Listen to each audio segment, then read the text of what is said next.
The Spiritual Brewpub podcast will help you navigate spiritually after or during a belief shift, deconstruction, or crisis of faith.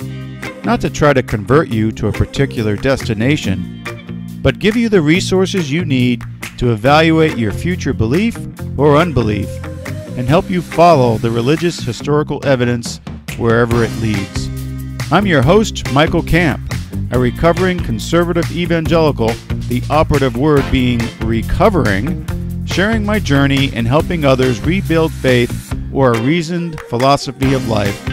So grab your brew of choice and learn how fact-based history helps us both critique and rethink faith. Why do we call it a brew pub? Because we like to hang out in them, at least metaphorically. A pub is a great place to let your hair down, share your true thoughts about your journey, and discuss things with an open mind in a non-judgmental environment. Hello, everyone. Welcome to the Spiritual Brewpub podcast. Today, we're going to talk about deconstructing theologies and religious ideas that are harmful and even dangerous to believe in and act on.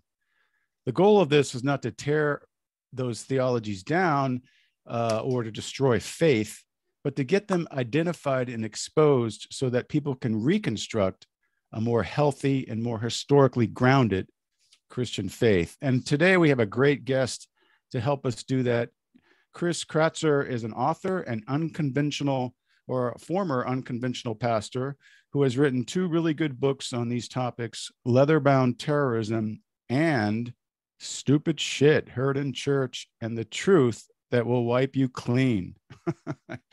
We love the title, of course. So, Chris, welcome to our podcast. Hey, great to be here. Thanks so much. Right. So you're based in North Carolina, right? Yes, sir. Okay, so you're still in the Bible Belt, but you've got a different way of thinking about the Bible and such things than you did in your Southern Baptist years, I assume. Yes, quite a bit has changed. So we're gonna delve into that in a moment. Our listeners know that I like to tee up our guests and give some context. So like why I invited you on the podcast and what we have in common and so forth. So we have a lot of similar content on this topic, and you were a sincere conservative evangelical pastor for what, like 20 years or something? Yes, sir. In the Southern Baptist Convention. And I was an evangelical missionary for probably 12 years or so, off and on in the field and off and supporting missions. We both deconstructed conservative Christianity, and we survived to write about it. And we both have a heart, and I love this. These are your words. We have a heart to see people discover or rediscover a faith that doesn't require one to lose their mind, heart, and self in the process. So let's kind of start by learning your journey. How in the world did you go from being a conservative evangelical pastor to writing books calling out the evils of modern conservative Christianity? Wow, that's a pretty big question, but to answer it, we got time, but you know. Yeah, no, I get you. So yeah, I actually started off as an ELCA guy, Lutheran pastor, and the reason why I started off in the Lutheran denomination was just kind of default.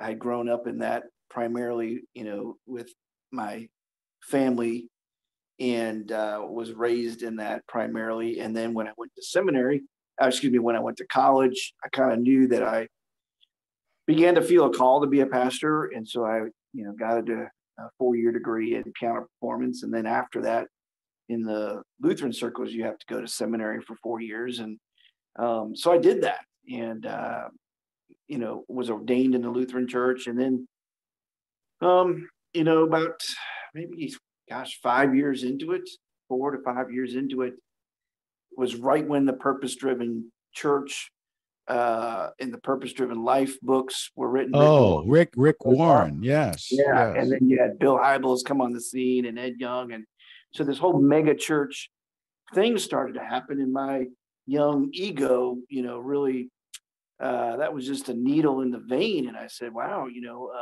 I want to be like those guys. I want to be the next, superstar pastor and celebrity guy who's, got stories of, growing a church overnight and having, hundreds of baptisms one Oh, day on yeah. surprise. And so Yep. that elixir, boy, that just really, and so honestly, I made an emotional decision based on just selfishness. And I said, hey, I want this to be me. So I just kind of surveyed Christian world and realized it's not Lutheran churches that are getting in that game.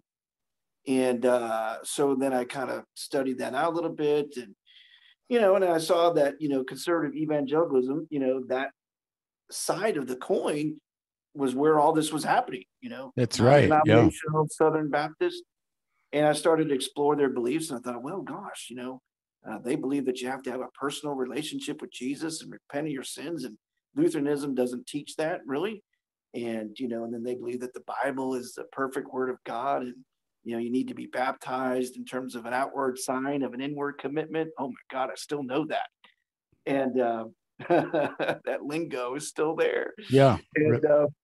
And so then I just said, hey, I got to get in this thing. And so, my beliefs changed. And, at the time, ironically, that Lutheranism was going in the direction of ordaining women, affirmation towards it of, homosexuality and things like that. I said, oh boy, that's not going to be for me. And so I made a lot of excuses, to be honest with you, to kind of fit a change into evangelical world, because ultimately I just really wanted to be one of those guys, get a seat at the cool table, Pastor. Right. So that's really kind of, if I'm honest about it, that's amazing. So then I played in that world for a long time. I started a pretty revolutionary church at the time called Quest 419 that got a lot of attention in the evangelical circles. And then I pastored another non-denominational church and then a Southern Baptist church. But really what happened for me, in short, is none of that stuff worked. All the promises and all the things that, evangelicalism teaches you, that, if you just pray hard enough and read your Bible and bury your head in the Word of God and, and go to church and, do these prayer formulas, everything's going to turn out. You're going to, have this prosperous, Jesus-filled life. And it just, it didn't turn out that way at all. And so finally that came to a climax for me. I had a health issue or two that came about, and ministry stuff wasn't working out the way I wanted it to. And just a perfect storm of some things coming together. And I just was like, this is crap. And, I just took an honest look in the mirror. I had become far less like Jesus. I was not a great father, not a great husband, and judgmental, and, sexist and racist and homophobic. And, you can just, check them off the list in terms of who I'd become. And I was like, wow, this is literally killing me. And I came to a moment. I took my wife upstairs. We had been living in a townhouse, a 2-story. And I took her upstairs. I said, Amy, I said, you need to find another husband. You need to find another father for the kids. Cause I'm terrible. I'm just a waste. And, everything I touch dies. And I was really the closest I've ever come in my life to ending everything. Physically, emotionally, spiritually. And that was kind of the apex of everything for me. And so obviously I'm still here, but there was a big change that started in terms of me completely reevaluating everything I believed, everything I saw about God, myself, and life and other people. And that didn't happen overnight, but it certainly happened over a process of years. And here we are talking today. Right. Yeah. So it's amazing. I really do appreciate your honesty. Were you able to figure things out with your wife? And then did Oh she? yeah, no. It never was. I mean, it was just more of a, it was never about our relationship. It was more just about Right, me feeling like a complete failure in every area of my life, and right, just saying, right. I just don't want to put anybody else through this. I mean, I had, dotted every I and crossed every T of the evangelical system of faith, and this just all, I mean, and it literally doesn't work. It makes things worse, Yeah, not yep. better. It just, I mean, the person you become, if you're honest about it, is just a monster. And It's and amazing.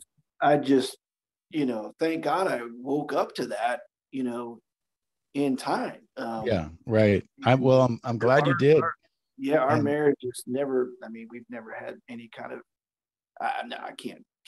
I mean, there was one time, little sub story, but as a pastor, man, you get so intoxicated to people needing you, and and just this, sense of power, and boy, just all those um, identity tubes get stuck and connected to ministry. And I remember one time, this was back in the day that they had pagers, right? And so I was super Pastor Chris, who walked around with a pager all the time because I was going to be accessible every hour of the day. And my wife and I can't remember what it was for, maybe her birthday, our anniversary, but we went out to the beach, Clearwater Beach, and pager went off, and I said, honey, I gotta take this. And it was, at that moment, my wife was like, listen, Chris, you're gonna have to choose. Either it's gonna be the pager or it's gonna be me. right, And that was probably the closest we've ever come to having just like a real, right. movement. But no, in terms of what people would call deconstruction or whatever, that she, we've always taken that journey together. Oh, that's good. Yeah, yeah. I have similar. I relate to everything you've said, but unfortunately, my wife and I haven't taken the journey together. We're much more closer than now than we Yep. used to be. But there was a time when I was Yep. the only one taking the journey, and that's Yeah. really different. It's very, very. I've talked with a lot of pastors who have, and people who have just had, a real. That's a real challenging. Yeah, it is. It's hard enough to walk it out yourself, Right. let alone then do it as in a relationship. Right. The thing that really struck me with your story was, I mean, I was involved with this, the church planting movement, and I was in Southern California, and the Fuller Seminary had this, I don't know, church planting program that a lot of people, including my pastor, Cheon, I don't know if you ever heard of him, went to, and what's his name, C.P. Wagner or someone. So that Right. it was that whole church growth movement, and it's intoxicating. You just, Yeah. I can relate to that. I mean, if you start to have, it takes a lot of, sometimes people with a big ego is like, oh, I want to do that, and Yeah. you get high on it, and Well, that's I the mean, and you way. look at, I mean, I'm not gonna, judge, every pastor that ever church plants, but by God, I mean, you know, I mean, it's so damn competitive. And yeah, I'll tell you a little funny story, and you can cut me off if I tell too many of these things. This was when I was, in All fact, right, this is when I we'll was, do a few rabbit trails and then we'll yeah, move on. Okay. this is just a few, but so you'll get a kick out of this, and maybe your audience will too. So I was planting this church, Quest 419. There was a mega church in town in Tampa that had basically sponsored us. I got to be good friends with the senior pastor. He said, hey, anyway. So I'm doing this thing, and this was back when just like, I think Hillsong was just starting. Okay. Yeah. And I actually had gotten an email from Brian Houston, who somehow had seen our website, which was totally like modern in a way that no one else was doing. Mm-hmm. And he said something like it just, totally changed his view about how church could be done. But anyway, so we were very ultra contemporary. I mean, we worshiped we had renovated an old discount auto parts store, and it was like a club. We had a bar, but it didn't have alcohol, and we had sofas for seating, and so it was very much ahead of what was happening at the time. And so we worshiped on Friday nights originally, because we before we renovated a building, we couldn't find a place to do service on a Sunday, right? Right. So anyway, I'm at this Southern Baptist coalition of pastors, right, meeting, and we're all sitting around this circle, and everyone's telling them about their ministry and what they're doing and how the Lord's providing, all this stuff, right? And so finally, I think I may have been like the last guy. And so the head guy he's standing in the circle, surrounded by all these chairs. He's facilitating this thing. And he finally gets to me and says, "Well, what's your name?" I said, "I'm Chris Kratzer, and I'm pastoring, this church plant, Quest 419. Oh, he says, well, how's your Sunday services going?" And I said, "Well, we don't meet on Sundays." I said, we meet on Friday nights. He said, "Oh, boy, that's interesting." And he kind of thought to himself for a second and paused. He says, "Well, wait a minute. If you're meeting on Friday nights, well, then what do you do on Sunday?" And just a very rebellious spark of humor got into me, and I responded, "Well, I make love to my wife." He's like, and the whole place, man, you could just see the evangelical, instead of laughing, they were probably all embarrassed or awkward faces. And evidently, so there's this guy who was Brad White, who was very connected with Ed Young, and Brad later on, he was in that meeting, and Brad told me that he told that story to Ed Young one time, and he just completely fell out of his chair. But that's funny. I swear to God, it's right. When you look back, and this, when you start looking at stuff, now that you're out of it, and you look back and go, "Oh my God, A, what was I into? And B, what kind of person had I become?" No, I hear you. I mean, I was very sincere when I was in the height of it, and I ended up believing almost everything I heard. Oh, we're supposed to go to the mission field and save the lost. And so my wife and I, well, before we even got married, we both went to Africa as singles, and then we got together and married, and then we went together for 5 years together, and we were reaching the unreached peoples, working with Muslims and doing all this stuff. But you know what? we were like the sheep led to slaughter. I mean, it's like, missions was great, but it wasn't as cool and beneficial, and it had the advantages of being a pastor of a church. So we went through a lot of struggles just to go on the mission field. It was not like this wonderful thing to do, but I, the same kinds of things, the doubts that come in, and then you start to rethink things. And I had a lot of red flags like that.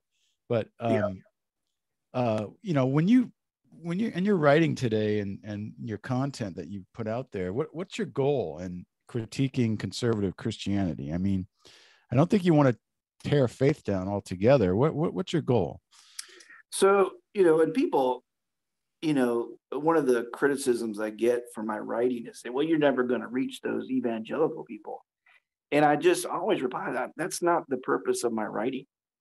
I think sometimes people assume that I'm trying to convert conservative evangelicalism, and I'm not. I mean, that happens. I mean, there are people that read my stuff and then do a 180, but that's not the goal. I mean, I'm writing, first of all, to be a voice for those who have been spiritually oppressed, that either they don't have a voice, or they're afraid, or they don't know the words, they don't know how to put it, and so my goal is to let them know that they've been heard, that they're loved, and they have someone who will stand in solidarity with them and speak in ways that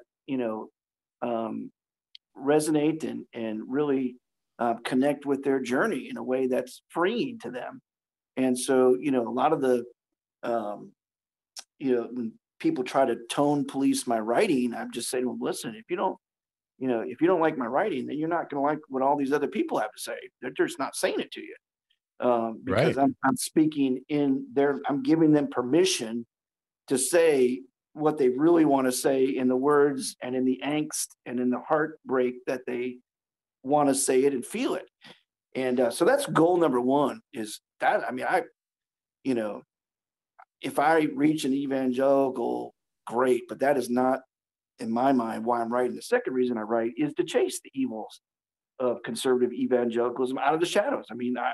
This stuff, I feel such regret for the time I wasted and the person I'd become and the hurt that I caused and the misrepresentation of God that I, personified and preached. And then the damage, I feel so responsible for that, I want to expose it for what it is so that people can see it. And then, hopefully either never, if they're in it now, they can, see what's going on and potentially walk away, or also that they, people who, that they would never get involved in it at all. Right. And that's really my heart. That's my passion. That's why I write, I try to write so, I don't know, passionately, strongly, and really, I don't sugarcoat it, because there's no time for that. There just isn't time to say, well, it's just a little bit of this and a little, maybe this, and I have to go into exactly the belly of the beast and expose it for what it is, because it's killing individuals and communities, and I fear our even our nation at large, with this Borg, this Death Star of evangelical faith. It's just the damage that it's done to me. I just can't stop exposing that for the benefit of other people. So Right. Well, that makes sense. When I started deconstructing, I kind of thought I was the only one, or one of very few. And then you realize, I was in this denomination called Sovereign Grace Ministries, oh SGM. God, And that Calvinistic thing. Oh yeah, my right. word. Yeah, it was before became SGM. It was called People of Destiny. But anyways, there's this website called SGM Survivors. I was like, Wow. and I go in there and I read the stories and I go, oh my gosh, what these people went through. And I think, and I say, well, heck, it was like that when I was in it too, but we just didn't have a website and a place to go. Well, it's, You this might be a great title for another book, but Death by Conservative Evangelicalism. But then you take Calvinism and you put it on top of that. It's like double death. Yeah, I yeah. had to wrestle with that. Yeah, we had, yep. And oh my God, that thing will screw with your Right. mind. And, when I was in it, it wasn't heavily Calvinistic, but it was certainly okay with Calvinism. There was nothing, they weren't teaching against it or anything. Yeah. But then it got really Calvinistic after Yeah. that.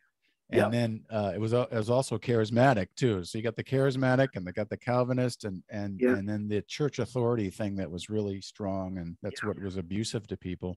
Yeah. And then there's all kinds of them. Mars Hill here in Seattle. I don't know if I'm sure you've heard of that. They have a lot of survivor websites, and I tried to, influence some people who were going to that church. I live here in Seattle, but it's just crazy. And that's really what you need to do, is you need to read the stories, because that's when you really understand, okay, now I see how it's dangerous, or how it's, really harmful. Because until you do that, you just don't understand for some people, because, after all, there are some things that draw people in an evangelical church that aren't necessarily bad. That's what, that's how they grow. They get people in there and they feel like they're in community and everything seems to be joyful, and they got life figured out. They got God figured it out and everything. And then all of a sudden something happens they realize, wait a minute, there's something wrong here. And sometimes it takes years to come out of it. So anyways, let's kind of move into your Stupid Shit book. What an incredible title. Stupid Shit Heard in Church and the Truth That Will Wipe You Clean. So true. And I think you had something in there about 80 messages too honest for Sunday. So what you imagine folks, walking into a church and someone saying these lines, something that you would never expect to hear in church, but they're actually something that's critiquing the stupid shit that most evangelical churches, and maybe not all of them are so as conservative as this, but the majority are. Yeah. And so anyways, let's just take a look at some of those messages, which I think is in each chapter. So like one of them is, I think conservative Christianity is destroying America. What's going on with that? Well, I mean, it's a faith system that, in my experience and in my analysis, is just it's evil and it's destructive. And when you start to play that out, when you start to play out the tenets of conservative evangelicalism, it just, things get worse. I mean, if you wanted to even talk through it in a biblical sense, like Paul, I think, gets this part right when he says the law entices us to sin, right? Mm-hmm. So all the performance driven sin management teaching, let's just take that one little aspect of it. You apply that to your life, and you're just never, you can't outrun this stuff. You can't outpray it, you can't outlive it, you can't, and to try harder to do that actually makes it worse. You don't become a better person, you become a worse person. You just you just become better at faking it. And so when you think about, okay, the moral, the moral level of our country, you can attribute a lot of the immorality that we experience, because, if conservative evangelicalism really worked, right, then we would be a far more moral country. And but it doesn't work. It makes it worse. And so, I have an article somewhere on my site that talks about, the fact that, a lot of the moral decline that you see in our country is based on, the system, the teachings of the conservative evangelical faith. I mean, and what, I try to do is help people connect those dots to see that there's a bigger thing happening here. I mean, when you take the faith system of, those who were a part of the manifest destiny, slavery and the birth of our country, when you start to really, go and understand the true history of it, which is why those people want to bury that history, because I think deep down they kind of want to repeat it. So, you really start to see, oh my God, this faith system has been on every page of the worst atrocities that have pretty much happened in the history, and just the history of our country and our current, situation. Yeah, right. So, so when you start connect the dots, you go, oh my God, this thing is a driving force in it. And now you can see it more plainly in the last 4 years, it's last 6, however long, with Trump and everything. You see it now coming out in the open. It's been fanned into flame and given permission, but it's been there all along. Oh, it's true. It has been there all along. And that's the thing that struck me when, the Trump era started was, here they were going, okay, here's our man. And they knew he wasn't perfect. They knew he was really un-Christ-like, but then they said, well, he's like the Cyrus of the Old Testament, God's using him, and they're going to get their political agenda done, and they're going to get their religious freedom agenda done with Trump.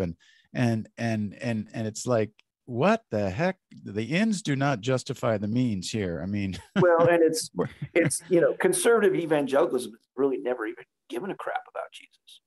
I mean, well, in the sense of, because if conservative evangelicalism really followed Jesus, it wouldn't be conservative evangelicalism. Well, I agree with you, and that's the rub. It's like, the words are right. The words they say are right. You know, you know, they say they're following Jesus and you're going to be a disciple and all this stuff. And it's that what happens is you've got this content that they're preaching that they put a veneer on it. Yeah, this is Jesus's teachings, but then you realize later on it's really unexamined. And if you go under the hood and examine it, wait a minute, you're really not following Jesus over here, X, Y, and Z. Not even close. If you were, you would be pro-immigration and pro-helping the foreigners that are coming to our border under destitute conditions.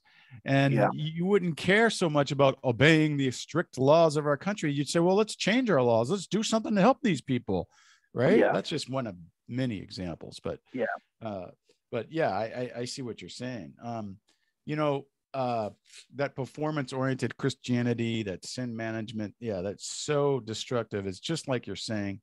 It's like a legalism and a transactional way of looking at faith. You know, it's like God really is not going to bless you and revive everything and everyone and really work unless you perform, pray more, read the Bible more, you know, evangelize more, do all this stuff, you know, manage your sin and become more holy, whatever it is. And I think you explained it really well. Once you get into that trap, then you're just like, well, you get worse because no one can do that. No one can really keep that up for very long before you kind of makes you a basket case. Then you translate that into the mindset of republicanism, which says that if you're poor, you just need to perform better. Yeah, right. You just need to be. I remember one Republican person was quoted saying, "Listen, people are poor because they just don't pray." Oh gosh, I mean that's ridiculous. So that's my point. Is that so when you connect that same system and teaching, and then you apply it to other sectors of life, it's just evil. I mean, nothing good comes out of that. That there's no good fruit that comes off of that. Right. And it's death. It's just death, you know, everywhere, just that it touches. And that's what I kind of meant by that chapter.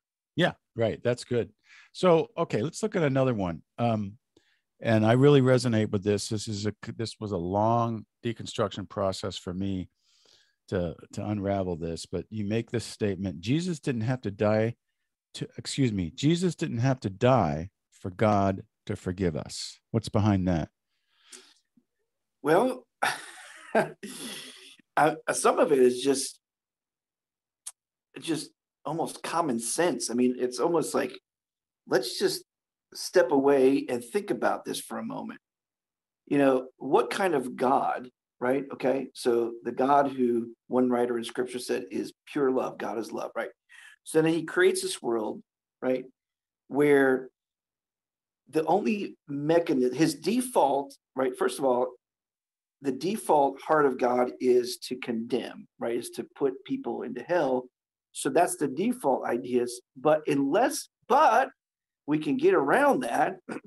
God can, you know, calm himself down a little bit and sober up if he goes ahead and has his son crucified.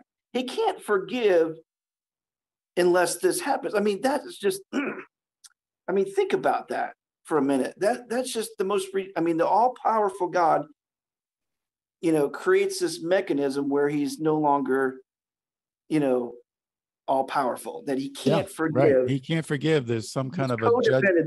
This is a codependent God who's actually codependent on human response to dictate his decisions or her decisions. I mean, however you want to speak about God, pronoun-wise. But so that's just a ridiculous, and you could just tell that is so. I mean, that is so coated with evangelical sauce. It's just human. I mean, that's human thinking. I mean, that's so patriarchal, human. You know, eye for an eye. Just this like you say, transactional. I do this if you do that kind of Right, thing. right. You can't be saved. You can't be rescued. You can't live. You can't be saved unless an innocent victim named Jesus is crucified, is tortured, and murdered. Yeah, it doesn't. If you really, and then you think, okay, well, wait a minute. All right, so I'm supposed to love my enemies, right? Mm-hmm. Okay, that's the teaching. So that's the one of the highest. Love your neighbor as yourself, love your enemies, pray for those who curse you. So, but then that works for me, right? But that apparently doesn't work for God. Right, exactly.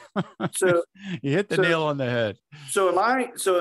So maybe I should take the seat of God, because apparently I'm doing things in a more divine way than God is. I mean, you really start to play it out and say, well, okay, so God's our Father, right? We're supposed to pray our Father, right?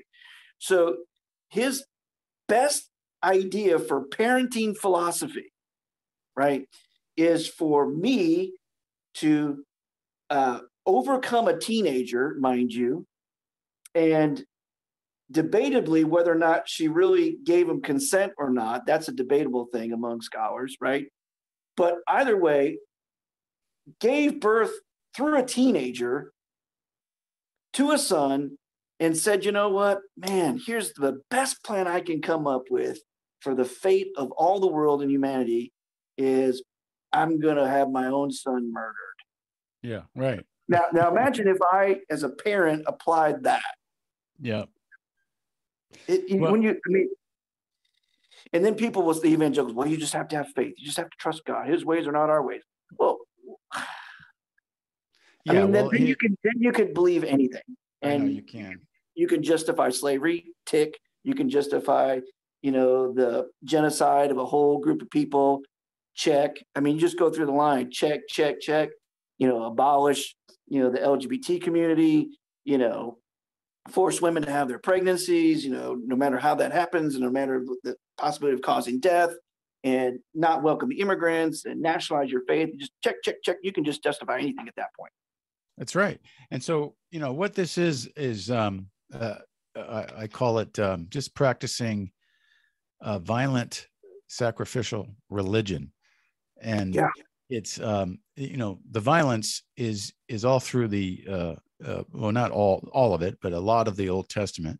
Absolutely. And so this is, somehow they've latched onto this. Well, they had to kill animals to get forgiven, so it's okay to kill the Son of God to be forgiven. And they don't realize that actually, number one, that's crazy. When just for the reasons you just stated, you've got a abusive parent. I'm going to torture and murder my son, supposedly we deserve to be tortured and murdered, and that's why Jesus took our place. We're such terrible people. And then, the other thing is, well, heck, actually, the early church didn't believe that. Where'd we get this idea? Yeah. The real history of the church doesn't show that at all. That's one of the things I discovered. Yeah, it's for incredible. Real.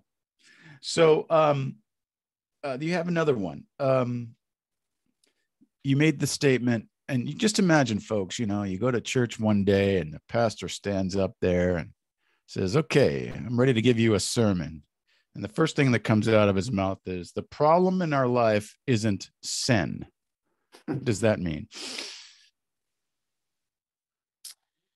Yeah. Well, I mean, in the context of, sin management, and I mean, if you're talking about, and that's the thing, you gotta, if you're talking in the language of evangelical Christian world, there's a couple layers to that. One is sin being separating you from God. Certainly, in my own experience, in my own journey in faith, that I don't believe in. I don't believe sin is an issue with God in terms of our relationship with God. Sin being, behavior and things that harm people and harm creation and harm ourselves. Yeah, that is a problem.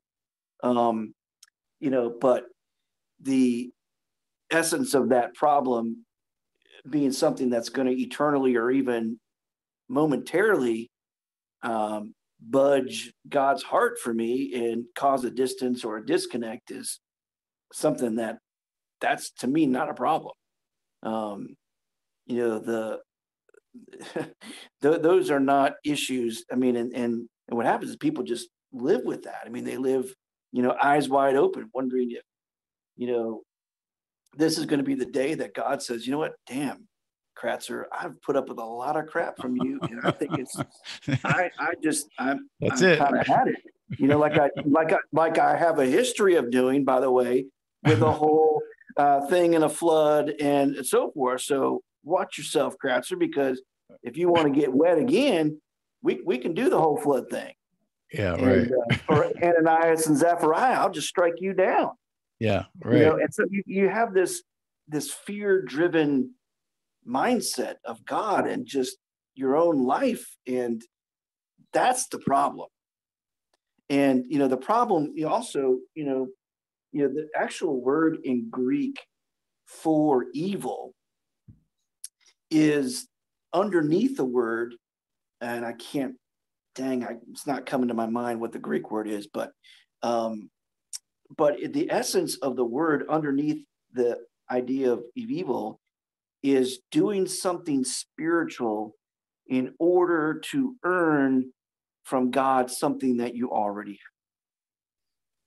have. And wow, that's the transactional God. Listen, and that's do something to get something. Exactly. Your problem isn't the sin; it's what you're doing in response to that.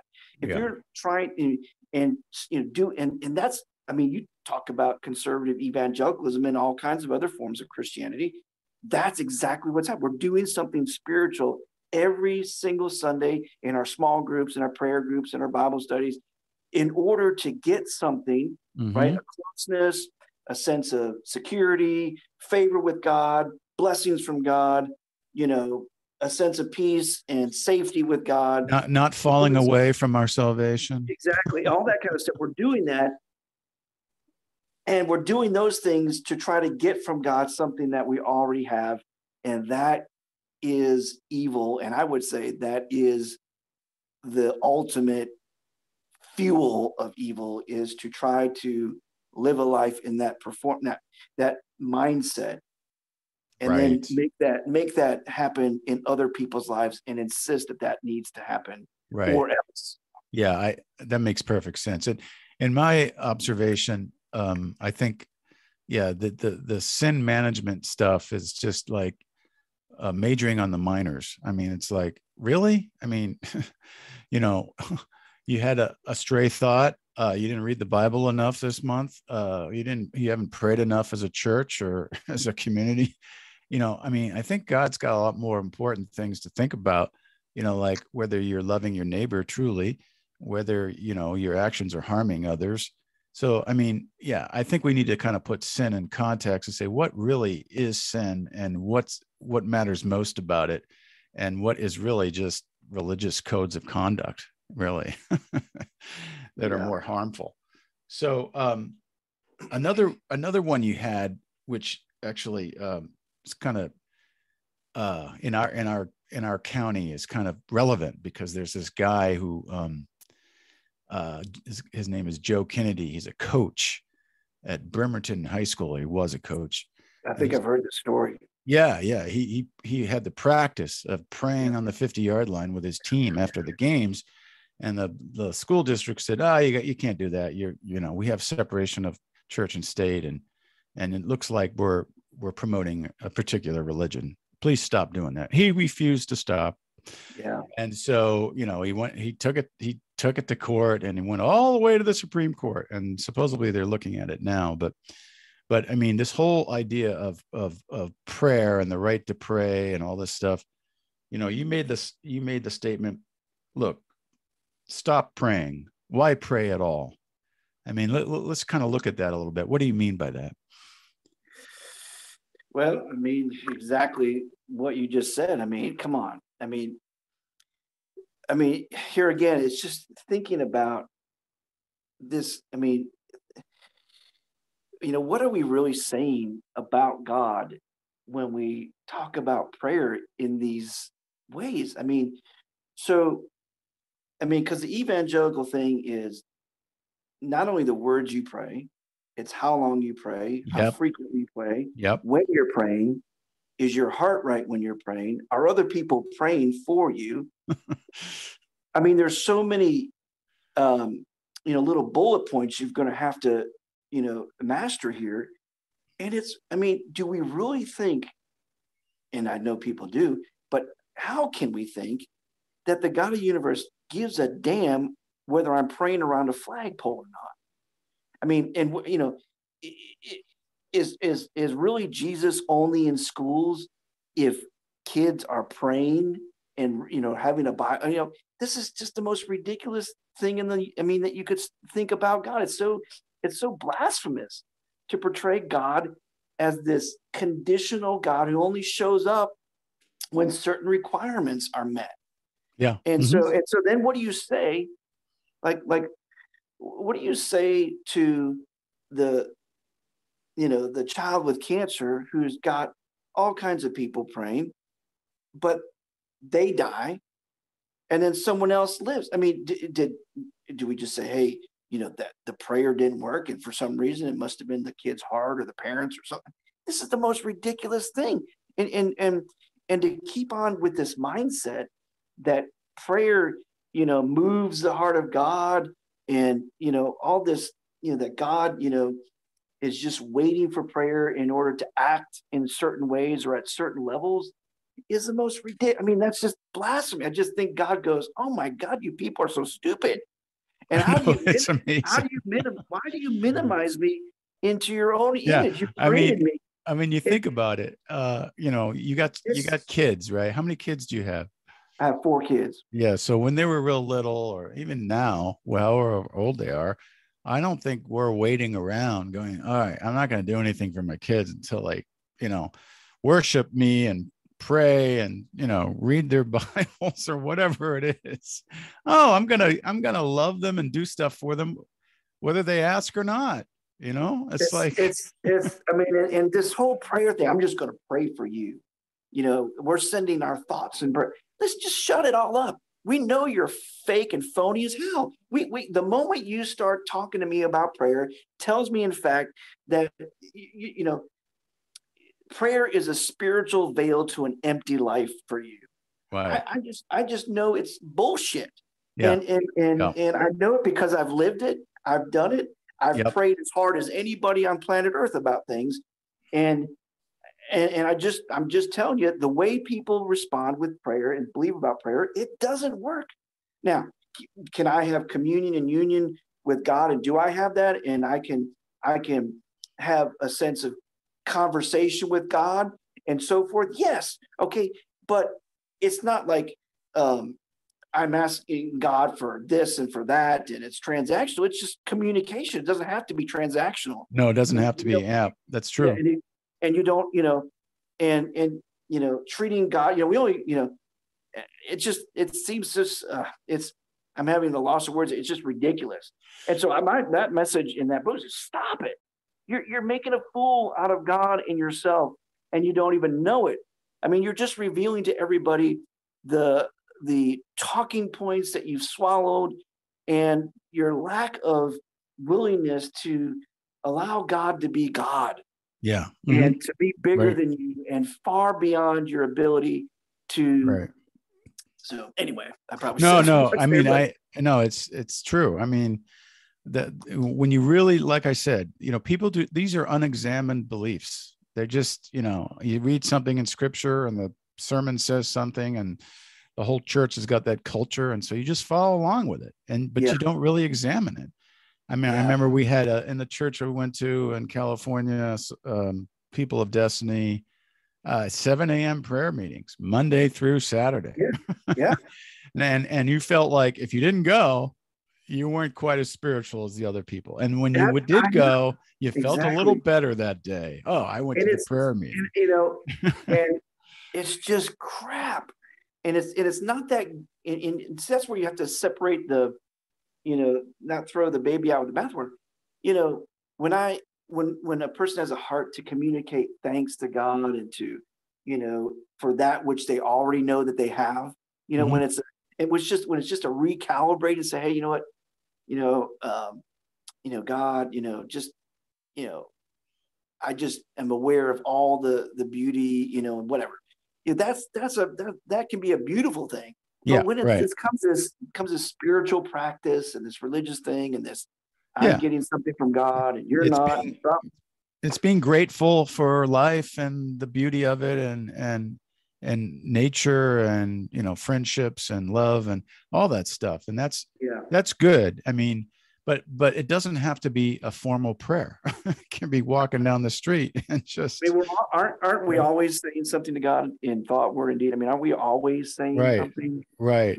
Can we So not?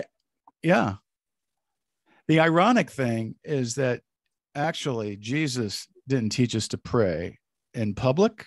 He said, Right. go into your closet and pray. Yeah. Yeah. And the Lord's Prayer was actually not meant to be a rote prayer that you say all the time or you build off of and make a huge long prayer. It was like, okay, you want to pray, just pray this simple prayer. And when you pray, don't do it in public, like, to show off and show how I mean, religious you are and all this and stuff. if we go a little deeper, I mean, do you really think Jesus said that prayer just like that, just as it's written, and they memorized it on spot, No, wrote it down exactly word for word, no. and then that has been translated over and over again. And the one that we have right now is exactly the way he said. I mean, we couldn't even do that with cell phones right now. Right. No, it was like a guiding prayer that I'm sure he didn't mean it legalistically. You got to pray it exactly like this.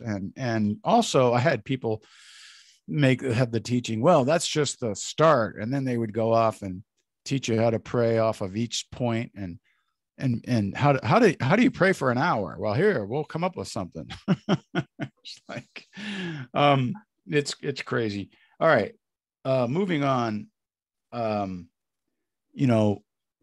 One of the things I noticed is there's a lot of problems with conservative Christianity. There's a lot of problems with Christianity, but there's a lot of good things. And, like you said, we don't want to throw out the baby with the bathwater. But on the other hand, to me, there's no like one answer, one denomination, one group that's doing it perfectly. And in that spirit, I think you had one of the chapters said, progressive Christianity has a problem. What is that? Well, I mean, in some expressions of progressivism, I mean, you might as well just take conservative evangelicalism and just wrap it in a different piece of paper. Right. Yeah. I mean, there's a lot of, I mean, when I came into the writing scene, I wasn't even trying to write. I wasn't even trying to, be anything. When I had become a fully LGBTQ affirming person in my heart, and I was pastoring at the time in a formal church setting, I never wrote intentionally. I had a blog, but I wrote like once every 4, 5, 6 months. And my pastor mentor for almost my whole career called me up and said, "Hey, Chris, I just read one of your things, and I think this writing is for you. This is what you need to do." And he said, "You're not a bad preacher, but no, you need to write." Yeah. And I was kind of a little bit offended by that, but anyway, so I set out. I wrote the first article I wrote ever intentionally was an article called, I think it was like, "What if you're wrong? A question for every anti-gay pastor, father, friend," something like that. And I put it out. I posted one thing on Facebook, and overnight that thing was just, I had 200 some emails the next day and thousands of hits on it, whatever. So that began the whole thing into my entry world into writing, and then also the progressive world. Mm-hmm. And I can tell you, man, when I started to get a following, there were, and I'm not going to name names, but there was one particular writer who had also a following who literally tried to sabotage what I was doing. You're kidding. No, You gotta be kidding no, me. I'm not kidding at all. I mean, it was Jeez. like people would message me and say, "What is this guy doing?" And I evidently I became a threat to his platform. And I'm thinking, oh my God, here we're not any different. What the hell? Right. Yeah. We need every voice we can possibly get. Why are you threatened by me? Right. Right. So there's a lot of the same things in the empire, the ministry empire building, the territorial stuff, The egos, I'm sure. the egos, the judgmentalism. I remember one person when I was first starting out, and when you're when you're trying to be helpful to the LGBT community, there's a bit of a distrust, and rightly so, at the beginning. You got to really show that you're trustable and you have their best interest at heart. You're not just doing this to have a platform. And so there's some distrust, and I was like, well, that's totally cool, I don't mind that part. But there were other people who were not a part of the LGBTQ community. And one person, this was when Trump was coming along a little bit, first starting out a little bit, long time ago. And they did like this little thing on Facebook where you could search and you could find out who your friends were with Trump. And I had Trump, I had liked Trump's page. This was very, very early on before he even ran for president, but there was some stirrings and things like that. And this person did that and saw that I had liked Trump's page. Well, I like a lot of different pages so I can get the feeds on my timeline so I know what's going on. It's not that I like them, I just get that information. Well, they had a mental breakdown at the thought that Chris Kratzer could do that. Yeah. And so you have this same judgmentalism, the same legalism in some aspects, and that could be a real problem. I mean, I've had people come at me, for, just things that you go, you know what? Okay, we're all supposed to be on the same team. Let's have a little bit of giving the benefit of the doubt for each other, Right. instead of just, crucifying. And so that's, really the heart of that. I mean, progressive, No, it's true. I mean, you can have fundamentalism can rear its ugly head on both absolutely. sides. Yeah. Right? And you just go, and I've had this over and over again where other people have tried to steal my stuff and mimic my writing and talk trash about me to other places. And so a lot of this stuff you go, wow, I thought in progressive world we would be maybe a little bit above some of this stuff by now. Right. Right. No, And I'm not true. perfect. I'm not saying I'm perfect, but I'm saying that was the heart of that particular entry was to say, hey, you know what? And I even have an article somewhere that is the title is, if this is what it means to be progressive, I'm walking away. Right. Right.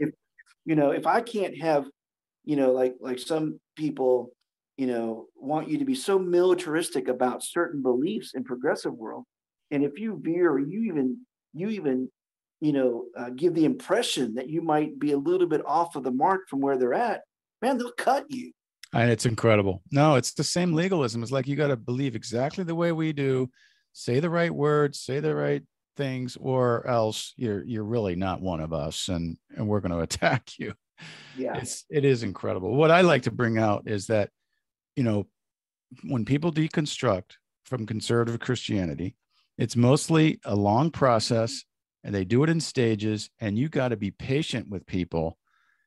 People are just like, well, I'm only deconstructing the Bible right now, and I haven't even gotten to the gay debate or whatever it is. yeah.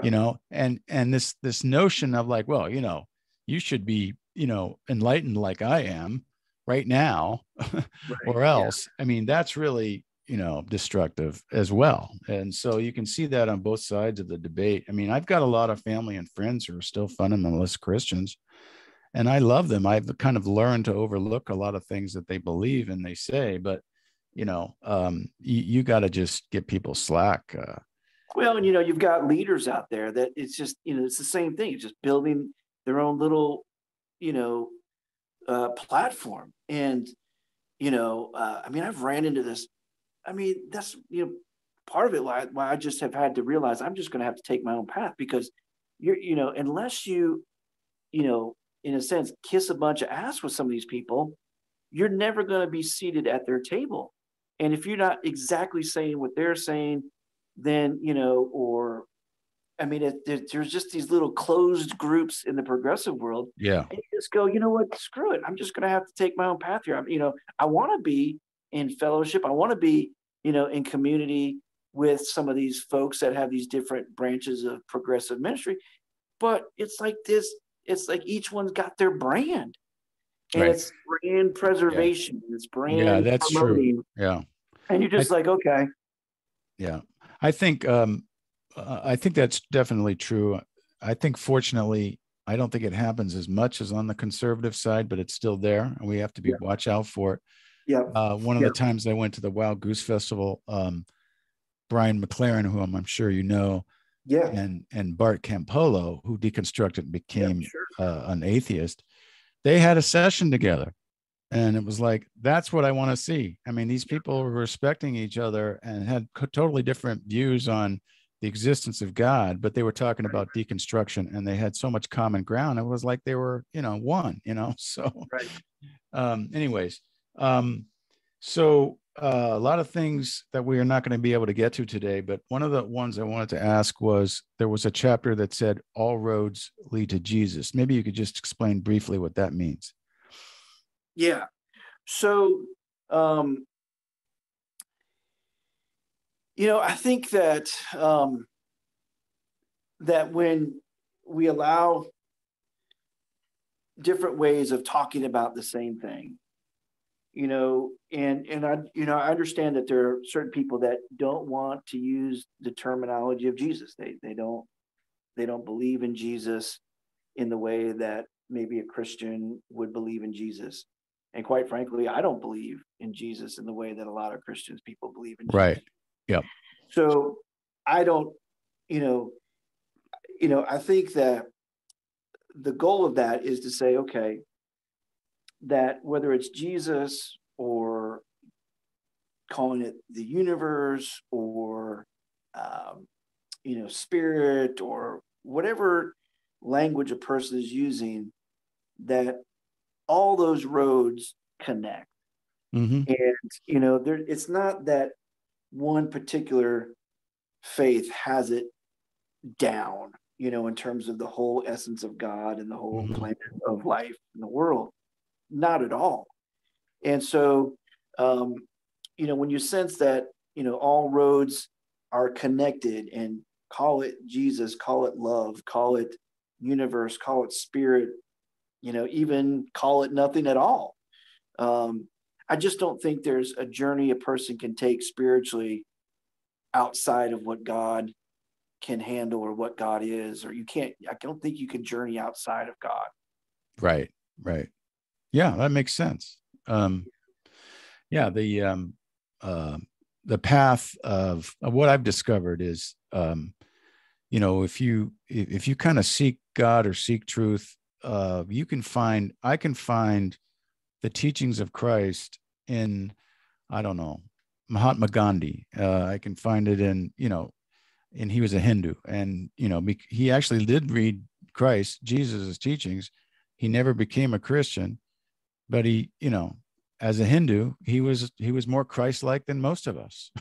It's like, and the other essence of that is that I don't think that there's a place, and this will probably frustrate a few people, but I don't think, there's a place where Jesus is not. I think Jesus, Jesus is in atheism. Jesus is in Hinduism. Jesus is universalism.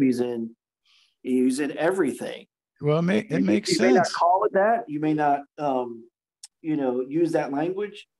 But, he is here, there, and everywhere. There's no place, where Jesus is not even a thought, not even a, and yes, person say, well, then he's in evangelicalism. Well, in a very existential way, absolutely. Oh yeah, I mean, I you can be there, but you may not recognize. Right, I encountered the love of God when I was in evangelicalism. Sure, but it wasn't really lined up with what the church was teaching. It was kind of like on the side. Yeah. But, so like you say, Christ can show up anywhere. Cause I mean, if there is a loving God and he loves everyone equally, then why wouldn't he show up everywhere? I mean, it just doesn't make sense. Oh, I'm sorry, but I'm not going to even listen to you or look at you unless you accept me as your Lord and Savior, kind of a thing. It's just ridiculous. So we're kind of running out of time, but I just want to say this one quote that I really loved from your writing. If you kind of summarize, like, okay, what should we then do, in a faith? And the quote is, instead, make the earth your sanctuary, humanity your congregation, love your worship, and grace and mercy your calling. That's pretty cool. I mean, how did you arrive at that idea? Well, I mean, if you want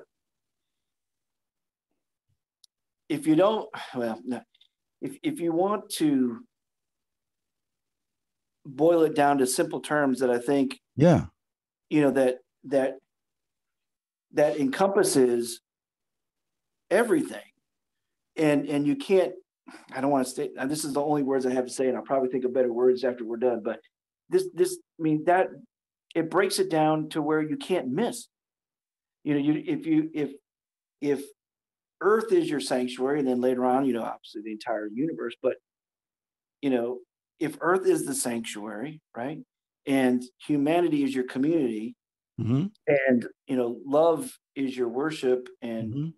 grace is your, what did I say it was? Calling. So, yeah, calling, your gospel, whatever you want to call it. You'll have no excuse, right? But then B, you can't miss. I mean, you're not gonna be able to exclude. You're not going to be able to judge. You're not going to be able to judge in the sense of condemning. You got to have discernment, but you're not going to be able to. It really makes it very hard, if not impossible, to be religious. Yeah, that's right. It can't be. You can't be exclusive. You can't be, religious in the worst sense of the word. Yeah, I think here's what I'm really trying to say. With that, you'll never miss the heart of God. Yeah, right. If you just break it down to those basics, you'll never get caught up into something, and you'll never be able to miss really the essence, in my belief, in the essence of what Jesus and whatever is all about. It's focusing on what matters most, and identifying what it is and focusing on that. Yeah, that makes sense. Okay, so we've had a great conversation, Chris. I was drinking a beer during this time, so I've had a great time. I always tell people my you. theology always gets better with more beer. Yeah, I know. I know you're a beer lover, but hopefully one day we'll be able to share one together. Boy, that would be amazing. Yeah. Just hey, listen, I want to get out to Seattle, so. Well, let me know when you're coming out. I'll treat you to some microbreweries. We got some great ones out here, and I know you've got good ones too in North Carolina. Yeah, not bad. Yeah. So anyways, where can people go to learn more about you and your book and your books? And, do you have a website or something? Yeah. So a couple places. Obviously, you can go on to Amazon. That's where my books are. Leatherbound Terrorism and Stupid Shit Heard in Church. Those are there. And then my blog writing is at chriskratzer.com. Okay. And then social media wise, Facebook really is the primary place for that. And you can find me there. It's just type my name and you'll type your name. It's Kratzer. Correct. Yep. And chriskratzer.com or Facebook, Chris Kratzer. All right. Yep. That's great. Well, thank you so much for joining us at the Spiritual Brewpub. It's been a great conversation, and it's so delightful to talk with you after reading your books and hearing about your background. So folks, go out and check out Chris's blog and books and all his content. And we're going to circle back next time and have another great episode here. So thanks again, Chris. Thank you. All right. And folks, remember to enjoy responsibly. Take care.